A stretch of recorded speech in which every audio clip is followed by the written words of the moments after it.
The Assembly will hear an address by His Excellency James Marape, Prime Minister and Minister for Bougainville Affairs of the independent state of Papua New Guinea. May I request protocol to escort His Excellency.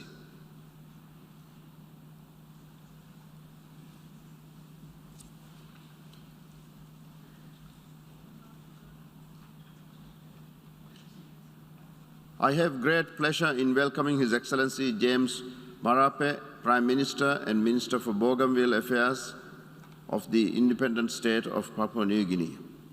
I invite him to address the General Assembly.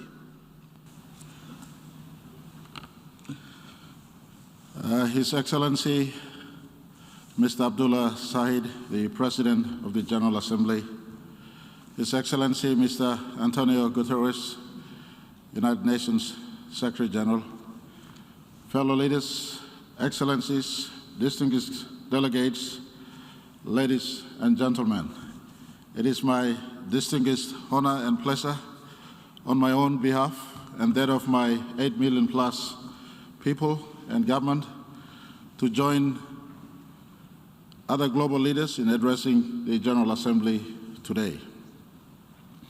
I also take this time to extend our condolences to the families in your countries, including my own country, who have lost loved ones due to COVID-19, and our get well wishes to those who are sick.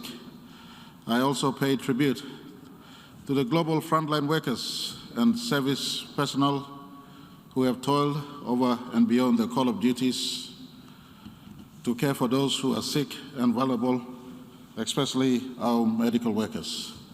Mr. President, this being my first attendance at this global forum, I am greatly humbled and warmly congratulate you and the government and people of the Republic of Maldives on your mandate, particularly as a small island developing state, to lead our collective work this session.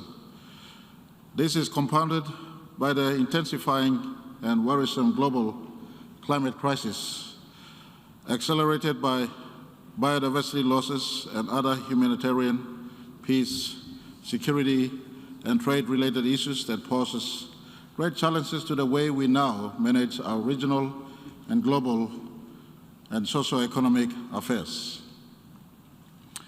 Despite all these challenges, we are heartened by your foresight, commitment, and leadership under your Presidency of Hope, Vision, and TAM.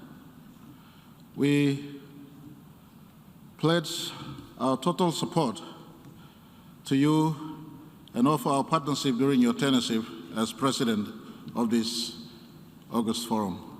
Mr. President, I also thank your predecessor, His Excellency Mr. Volkan Bozkır, and the delegation of Turkey for his excellent leadership and outstanding work this past year, under, of course, very challenging circumstances. We wish him and his family all the very best. I want to place on record Papua New Guinea's deep appreciation and support to our friend, the Secretary General of United Nations, His Excellency Guterres, for his continuing bold and decisive leadership of work for our United Nations in as far as the United Nations mandate and charter is concerned. Mr. Secretary General, your unanimous reappointment for another term starting next year is indeed a clear demonstration of the confidence and trust the United Nations member states, including my own country, have in your work ethics, your strong leadership, which this organization needs at this very challenging period.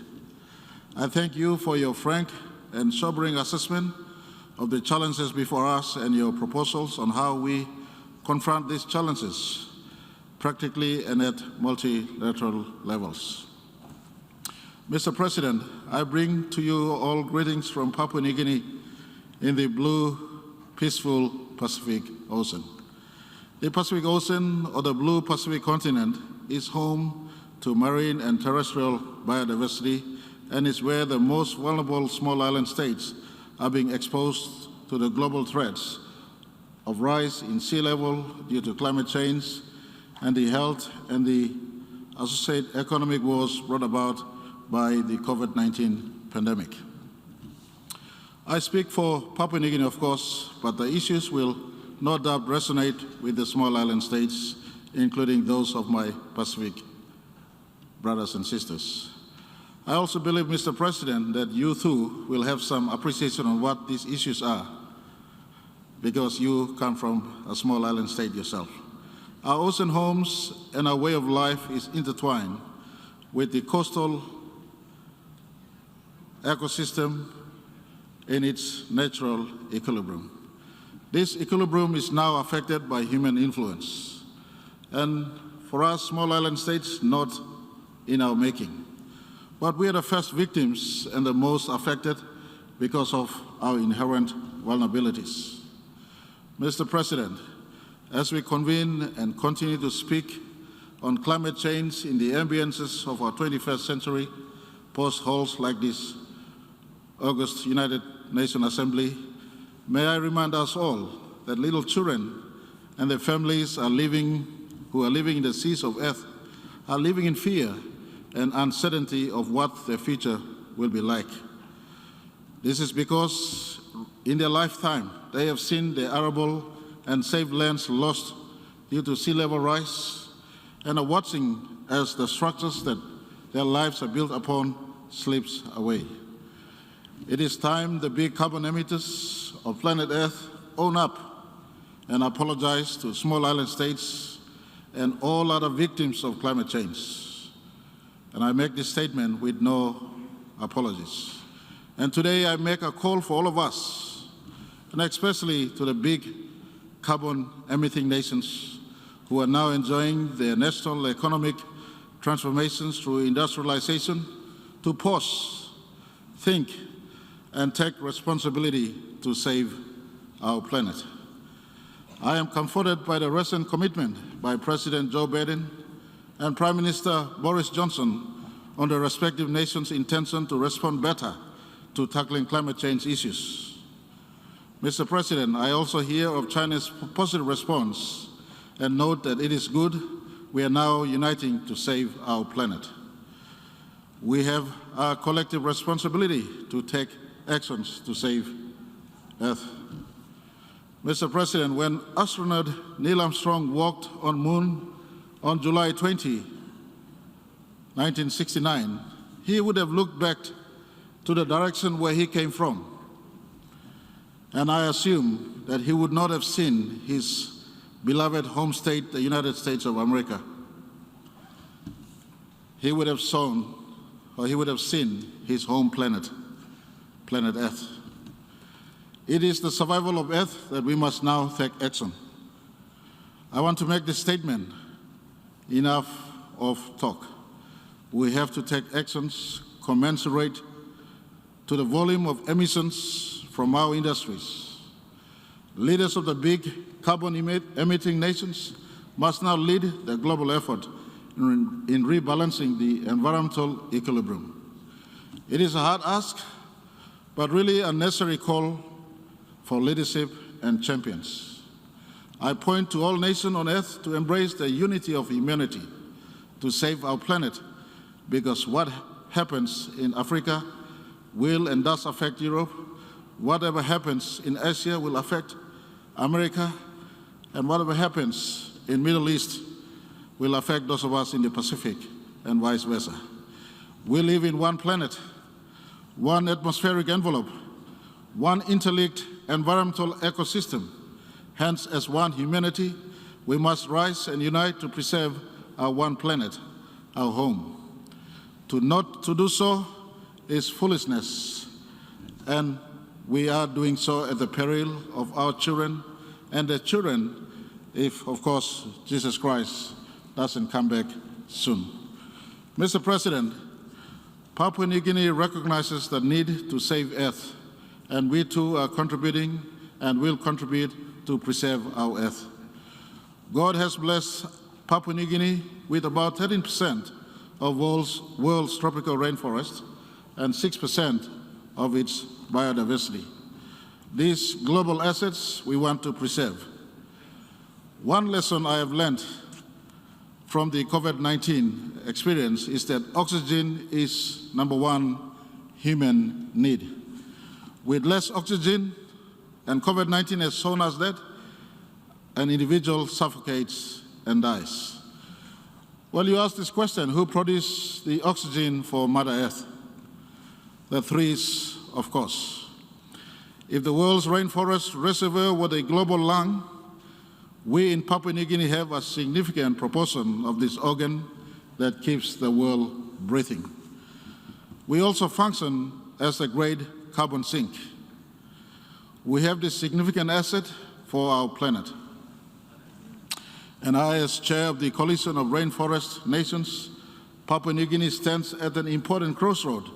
We are a net remover of the carbon from the atmosphere. The removal capacity from our forests is over 100 million tons per year. Our energy emissions at present is really around 10 million a year. Therefore, if the READ Plus mechanisms delivers as it should be, Papua New Guinea can remain where every country needs to be by 2050 under the Paris Agreement, a net remover of carbon from the atmosphere.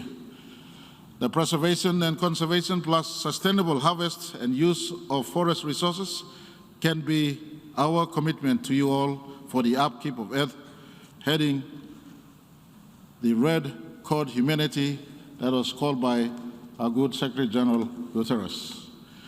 The recent Intergovernment Panel on Climate Change Sixth Assessment Report is crystal clear that human actions are the cause of the worsening climate crisis. We must take action to change this trajectory. We have long said that climate change is serious, it's a very serious existential threat to our national security and well-being.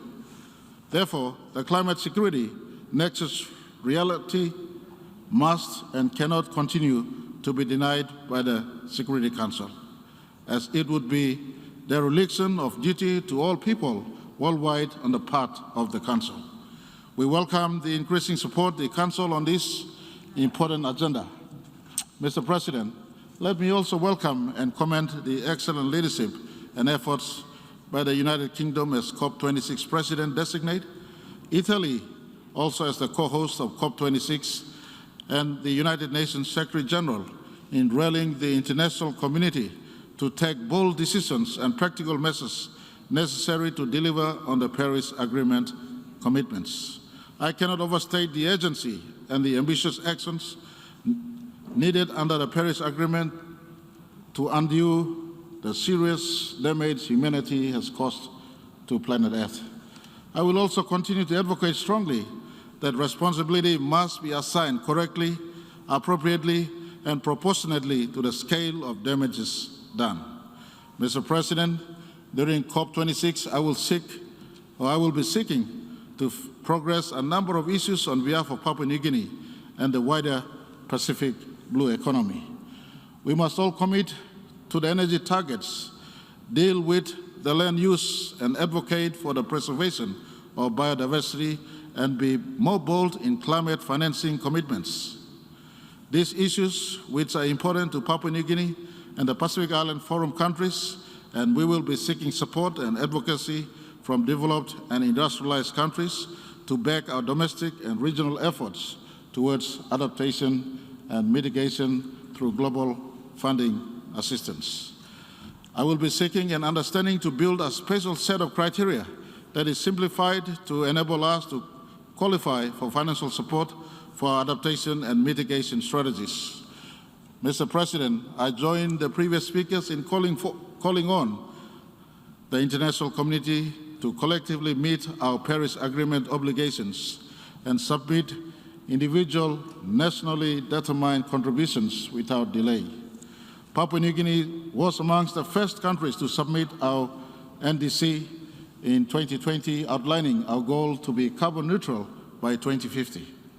This plan includes drafting of our NDC plans, implementation plan rather, regulation and alignment of NDC adaptation and the National Adaptation Plan, thanks to the support we received from the United Nations Development Programme. We want to see our major carbon emitters in the industrialized nations to be very genuine and committed in their actions to fund climate change mitigation and adaptation. Our failure in that regard is a denial of that responsibility. We wish to advocate also that the $100 billion annual commitment by developed countries to the developing nations on climate financing must be considered different from official development assistance. This will allow its guidelines to be sensitive to the climate change mitigation and adoption agenda and their specific requirement. For Papua New Guinea as a natural gas and oil exporting country, we are working towards ensuring our carbon footprints is minimized by implementing our Sustainable Development Goal 13, Roadmap 2020 to 2030 on climate change, launched last year. However, despite the multiple project submissions for climate financing, Mr. President, Papua New Guinea has had little or limited success in accessing these funds, except for technical assistance in developing the fiduciary framework. This is quite disappointing, Mr. President. We need to see a more practical demonstration of genuine commitments. Other forms of assistance towards climate change adaptation and mitigation must also be streamlined to lessen the increasing debt burdens in small island states to free up the required fiscal space to support the economic recovery efforts from the COVID-19 pandemic and achieve sustainable development. I've had a call on member states to finalize a robust and fair carbon markets under the Paris rulebook to unlock a new financing stream that better accounts for the sustainable development interests of countries like my own. This will allow us to assign our development agenda under the different but appropriate financing opportunities, as long as the guidelines are appropriate but friendly to us. Mr. President, Papua New Guinea wants to achieve both conservation and development. In forestry, we have ceased issuance of new timber permits and renewal of existing ones and will achieve complete round log export ban by 2025. We want to move into value adding and downstream processing. We have adopted and designated a large conservation area in one of our provinces, Northern Province to be exact, as a pilot program in partnership with a regional environmental program, which will give us the learning experience we need for further designations of conservation areas. We are also in the process of establishing NDC roadmap for agriculture, forestry, and other land use and energy sector. Mr. President, COVID-19 will continue to remain our biggest challenge. Our numbers are low in terms of both confirmed cases and fatalities at the moment. And one of the most concerning for us in Papua New Guinea is the rate of vaccinations, which is quite low. Our government took up necessary upfront ownership through the enactment of an appropriate legislation in our national parliament, which we call the National Pandemic Act in 2020. This, together with very close working partnership with our valued development partners, including our Pacific family of nations through the Pacific Humanitarian Pathway on COVID-19 program, has given us much success.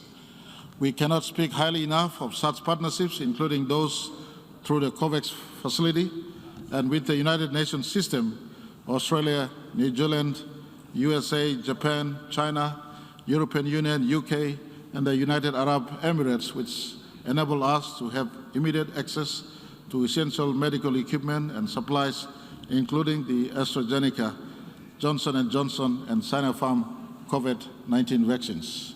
We continue to welcome and encourage further strengthening of cooperative global efforts to allow access to the COVID-19 vaccines in countries where they are most needed. We advocate for global efforts in curbing misinformation that has resulted in low rates of vaccinations in our country, especially the Facebook misinformations that keep on going on in public space. It will truly support our efforts in building national advocacy and awareness in the efficacy and safety of COVID-19 vaccines, a program ably supported by our development partners, including mostly notable the churches and the United Nations Country Office.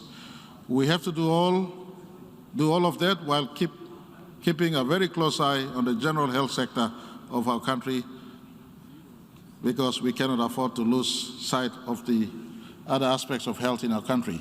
Our National Health Plan is ready to be launched, except for the settlement of the financing plan that matches our health plan. It will encompass facility development, capacity building, pharmaceutical procurement, and development of primary, secondary, and tertiary healthcare, as well as building our provincial capacities and the requisite capacity building and education in as far as the health sector is concerned. Mr. President, economic management for us involves taking stock of where we were and building the right structures for re-engagement with our international partners, and ensuring that right enablers are put in place to build and sustain a robust economy. It involves taking stock of our debt portfolios, reprioritizing our expenditures, and focusing on important reforms in the utility sector, infrastructure, education, health, and of course, our natural resources. It also involved taking a closer look at specific projects in the extractive industry and working with their proponents to see them come on stream. And for the last 2 years, the bulk of our effort was to ensure that we achieved really a fine balance between the adherence to our COVID-19 protocols and requirements, but at the same time trying to find a balance between ensuring that our economy was opened and was functioning. Our work in the transparent stocktake of our debt portfolios have resulted in attracting strong support from the World Bank, from the IMF, and has provided important platform for support from our bilateral partners like Australia and Japan, and for this we are truly very, very grateful. We acknowledge the support to us at this important time when COVID has hit us and our economy is struggling. We continue to advocate for the use of our natural resources, but the foundational tenet is that the development of these resources are to be done on the premises that all stakeholders have a shared interest in these developments. And these interests are to be fully satisfied within principles of equity and equality, where we leave no one behind, especially a country like mine, which has many different ethnicities that own a parcel of land in our country. A key area of focus is the substantive investment and development of quality economic infrastructures to link the provinces throughout my country and deliver important services to all our citizens countrywide and enhance their socio-economic opportunities. We have embarked on a very important Connect PNG program, which is trying to connect a rural Papua New Guinea together into one another, which is building and expanding key infrastructure and assets, such as national roads, wharves, jetties, airports, airstrips, and punching new road corridors, and information and telecommunication network, and electricity access to the majority of our population. This is the stimulus for economic transformation of our people. This is done as required by our national constitution, and for those who might need to know, Papua New Guinea was only independent as late as 1975. And this is totally in alignment with our National 8-Point Plan, our PNG Vision 2050, our Development Strategic Plan 2010 to 2030, our Medium-Term Plan 3, 2018 to 2022, and the 2030 Agenda for Sustainable Development to better deliver socio-economic prosperity for the country. And we hope by this we would become a middle-income earning country by 2050. Mr. President, growth for PNG continues to be off at the back of our petroleum and energy and the mining sector, which contributes around 60% of our gross domestic product. We continue to advocate for these developments to take place and do as much as we can and as hard as we can to advocate for important policies in those sectors. Our policies on developments in the extractive sector has begun to be cognizant of the diminishing financing envelope from external sources such as loans and grants. At the same time, we have had to move towards better management of our national public debt. We strongly recognize the importance of generating sufficient revenue from our own domestic sources to complement external budget support for our national development priorities. As you would know, Mr. President, the General Assembly 2030 agenda and the Addis Ababa Financing Development Framework calls for such. And it is in this spirit that my government has embarked on reviewing and reforming our legislation and policies in the resource sector to ensure appropriate levels of national content in projects and facilitate fair and equitable returns for all stakeholders with shared interests. At the same time, we continue to value and respect and uphold our partnership obligations with the private sector in our natural resource sector. And Mr. President, may I say we remain open for business and therefore welcome bona fide international investors to join us in exploring opportunities that are still available in my country. Mr. President, my country continues to enjoy partnership with important multilateral financial institutions. Let me take a moment to thank the World Bank.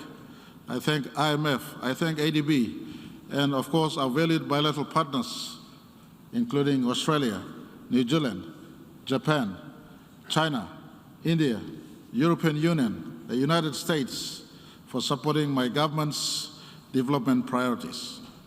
It would be remiss of me not to also acknowledge the excellent work undertaken under the leadership of the Prime Ministers of Canada and Jamaica and the United Nations Secretary General for financing for development needed particularly in developing countries to recover and build back from the COVID-19 pandemic. Our call Papua New Guinea strongly supports. Mr. President, my government has prioritized in investing in the agricultural sector as an engine of economic growth and prosperity for our country. The strategic interventions are a combination of credit scheme that we've engaged upon, freight and price subsidy for our rural farmers, which has helped broaden the scope and reach the agricultural production sites in our country. This will not only help broaden the tax base and generate additional revenue the country needs for development, but also, more importantly, improve our rural communities and their livelihood and enable them to be proactive in as far as our nation building is concerned. Our largely rural-based economy is dependent on subsistence agriculture. It is my government's desire to transform the agriculture sector into a reliable, commercial and sustainable food system that will address food security and climate resilience, as well as conservation and management of our vast biodiversity. To support this, we have set targets to increase cash crop production by 30% and also increase livestock production by 30% by 2025 and develop taxation incentives for our local farmers. Additionally, this includes the formulation of an agriculture and livestock diversification plan by 2025 and our efforts to increase downstream processing by 30% in 2025 and ensure local landowners and provincial governments participate in the equity sharing and downstream business and the spin-offs that are associated with it. Mr. President, our efforts in the agricultural sector ties in well with the important global efforts under the United Nations Food System Summit convened virtually yesterday by the United Nations Secretary General.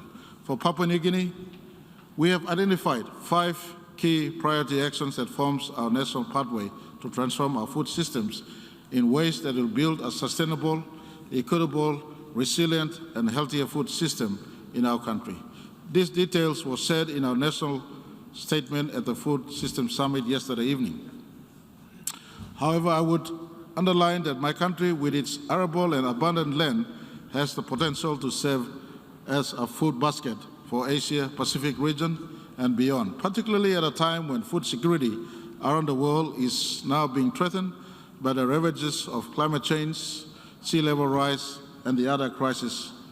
We therefore welcome multi-stakeholder partnership and investment to transform our organic food systems to address the global challenges relating to hunger, poverty, malnutrition, food security that fosters better health outcomes for our people and the communities and to deliver on the SDGs. Mr. President, in the energy sector, we recognize the importance of energy transition to renewable sources to move significantly away from fossil fuels and to options including hydro, solar, wind, and geothermal energy. We also have options to clean gas energy. Our government has, since 2018, under the auspices of the Asia Pacific Economic Cooperation, we have been working with our development partners, Australia, Japan, New Zealand, and USA to be exact, on the Papua New Guinea electrification program. This is intended to provide reliable and affordable renewable energy to over 70% of the unreached households in our country by 2030. Enormous development outcomes right on this program for our people. We have struck partnership with the International Solar Alliance and International Renewable Energy Agency. And let me also say private sector has come on board, the Fortescue Metal Group, the subsidiary, the Fortescue Future Industries, to strengthen our renewable energy transformation options in geothermal and hydropower energy space. Our energy transformation will come about when the National Energy Authority is fully established. It is a very strategic act we took on early this year to separate the regulatories from the responsibilities from the generation of power, and we hope that in the not too distant future, this authority of ours will regulate the energy space to allow for facilitate more investments and developments into the different energy, especially the clean energy sources that we advocate. Mr. President, we want to recapitalize on the energy space and to ensure that clean energy becomes Papua New Guinea's main driving force. Mr. President, the virtual first ever high-level dialogue on energy convened today by yourself or the Secretary General to accelerate efforts in implementing the SDG 7 on energy-related goals and targets for sustainable development is the most timely and needed in as far as Papua New Guinea is concerned. It resonates very well with my government development priority, and we look forward to harnessing the 10-year action plan under the global roadmap to attain SDG 7 by 2030 and further explore joining an energy compact to support SDG 7 achievement by 2030, emissions by the year 2050. Mr. President, as a maritime nation with a maritime zone spanning over 2.4 million square kilometers, the ocean agenda is of immense importance to my country, and not only for the living and non-living resources, but for the value added they bring to our national assets, but also, more importantly, for our own identity and our own way of life as a people and nation of the seas. My government is also prioritizing and strengthening the management, the governance, and security of our maritime zones under our National Oceans Policy 2020 to 2030, which was adopted in July 2020. To further complement this, my government also officially launched last year our 10-year National Fisheries Strategic Plan 2021 to 2020, which provides the roadmap and vision for a broad-based fisheries sector and industry that is inclusive and environmentally sustainable and globally competitive and promotes food security. Furthermore, it addresses issues including prevention of illegal and unreported and unregulated fishing in our country and the neighboring Pacific waters.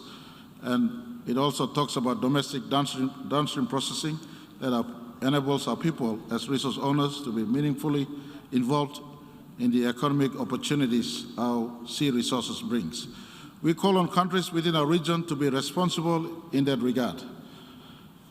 Mr. President, I am pleased to say that my government adopted and launched the country's Marine Protected Areas Policy and the National Action Plan of Action for stingrays, skates, and sharks in June 2021. This policy will strengthen our efforts to better protect our marine resources because we are an epicenter for global marine resource and biodiversity.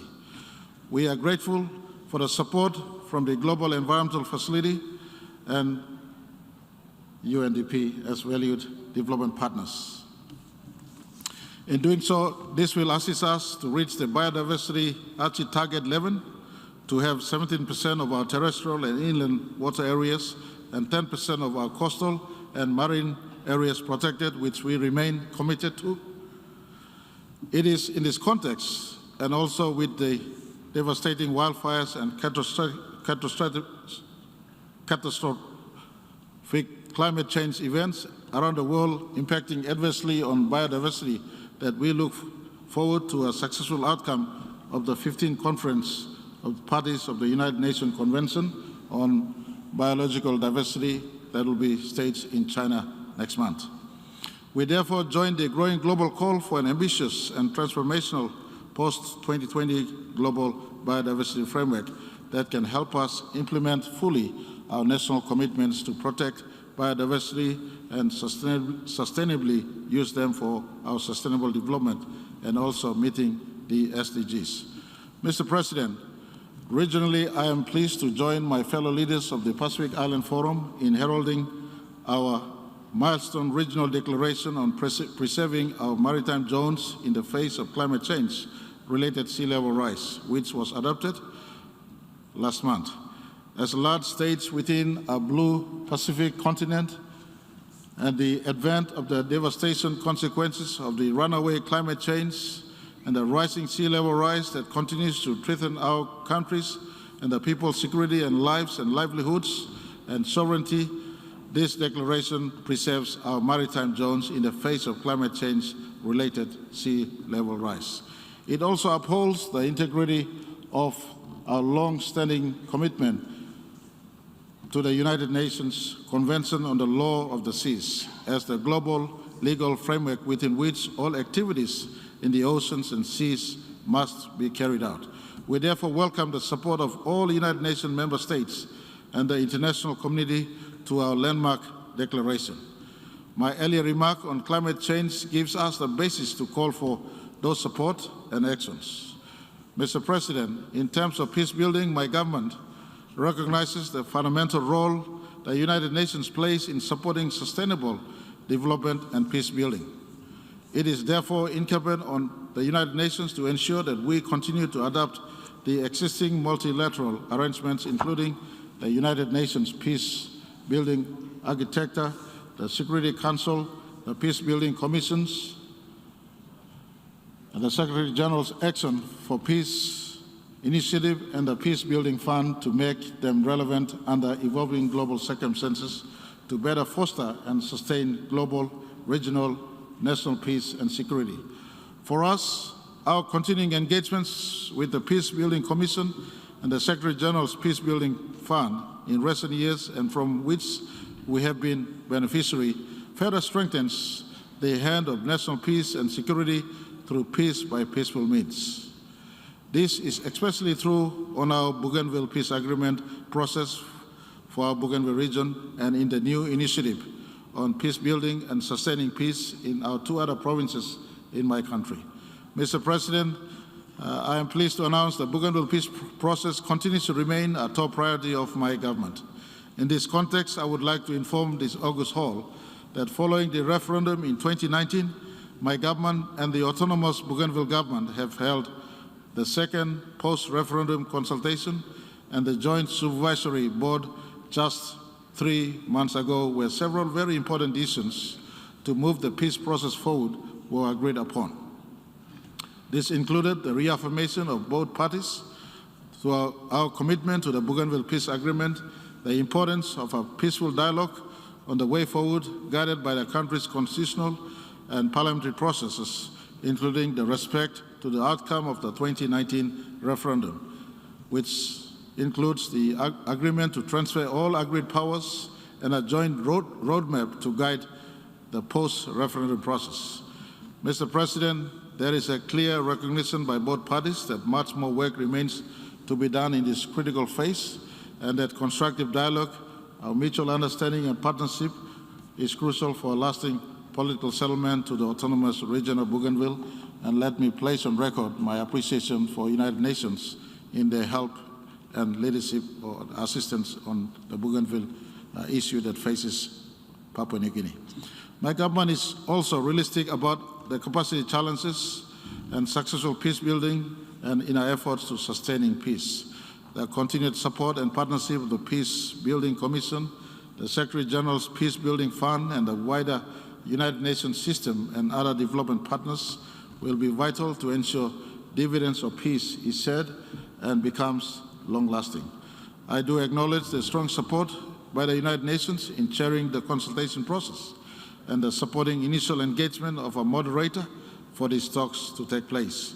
I would also like to put on record our sincere appreciation to our valued bilateral and multilateral development partners, and again including Australia, European Union, Japan, China, Germany, Ireland, New Zealand, the United States, the United Kingdom, and the entire United Nations systems for their continuing commitment and support towards the Bougainville peace process and the recent initiative in the two provinces in the Highlands part of our country to look forward to a better work with all development partners on this important priority that my government is undertaking.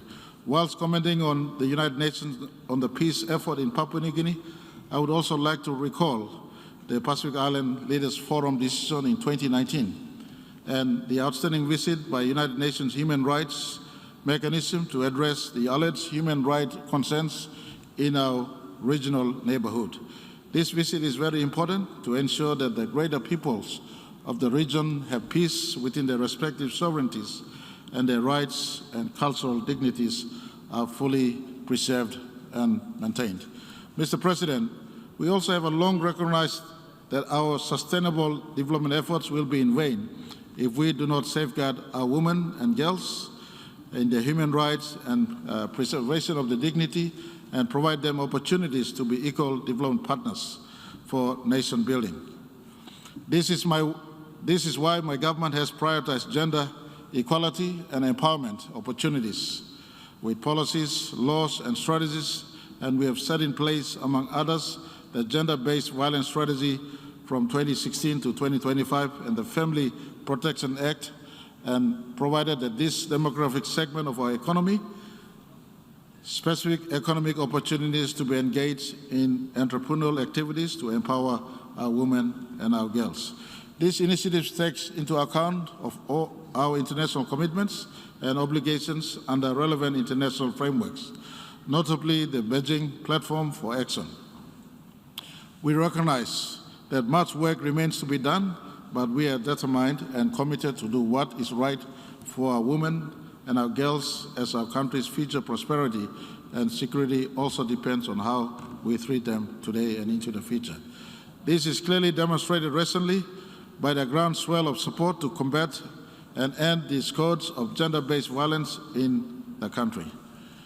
I am pleased to note that this year, my government, with the support of the parliamentarians to end gender-based violence, established by Partition Special Parliamentary Committee on Gender-Based Violence to inquire into gender-based violence in the country and propose recommendations and measures to combat and end these scourge of gender-based violences. A report of this important work has been tabled in Parliament, and we are working towards implementing it. This will complement the work done under a European Union-led and United Nations supported Spotlight Initiative for Ending Violence Against Women and Children, which was jointly launched when the United Nations Deputy Secretary General, Ms. Amina Mohammed, in March of 2020, visited Port Moresby. I really want to thank Her Excellency for this visit. It was not only a visit to the capital city, but she did step out into rural Papua New Guinea. We are also embarking on the administrative measures for quotas for women representation in our national parliament. The inadequate representation of women in parliamentarian is a continuing concern for us in Papua New Guinea.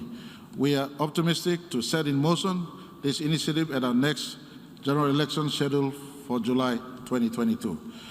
These are but some of the key issues my government is now working in our third cycle universal periodic review report to be presented to the Human Rights Council in November of 2021. Mr. President, before I conclude, I would like to reiterate our call on the General Assembly to do better in delivering on the reforms of the United Nations Security Council.